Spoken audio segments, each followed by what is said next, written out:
इस वीडियो में हम रिव्यू करेंगे हाइड्रोकोर्टिसोन टॉपिकल फार्मूलेशन।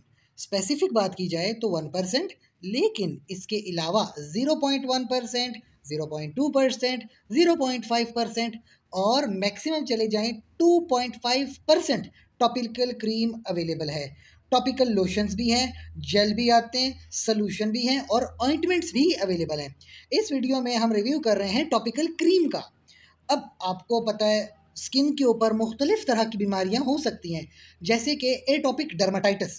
तो अगर तो डर्माटाइटिस है, स्किन के ऊपर एलर्जी हो गई है, तो बहुत ही थिन सी, बहुत पतली सी एक फिल्म लगाते हैं दिन में 2 बार इस क्रीम की।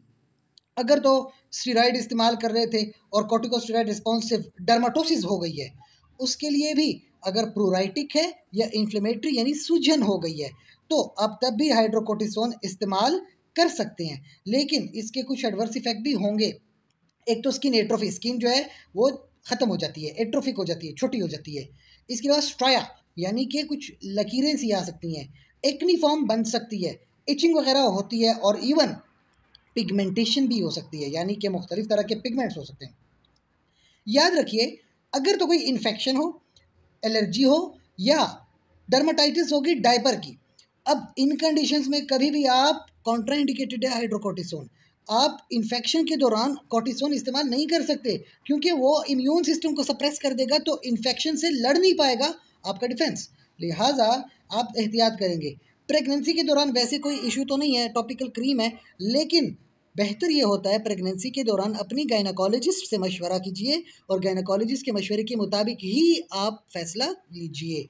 इसके साथ साथ आपको बताते चलें कि अगर आपको कोई प्रॉब्लम होती है तो HPA सप्रेशन भी हो सकती है। हाइपोथैलेमिक पिट्यूटरी एक्सिस, हाइपोथैलेमस होता है ब्रेन में, पिट्यूटरी ग्लैंड है और ये एड्रिनल एक्सिस होता है। तो ये स्टेरॉइडल ड्रग्स जो है ना, ये खुद से इस्तेमाल न कीजिए, ये आपके हार्मोन्स को डिस्टर्ब कर सकता है। फिर भी अगर आपका कोई क्वेश्चन हो तो कमेंट सेक्शन में पूछ सकते हैं। साथ ही चैनल को लाइक करें, कमेंट करें, शेयर करें और सब्सक्राइब करें। शुक्रिया।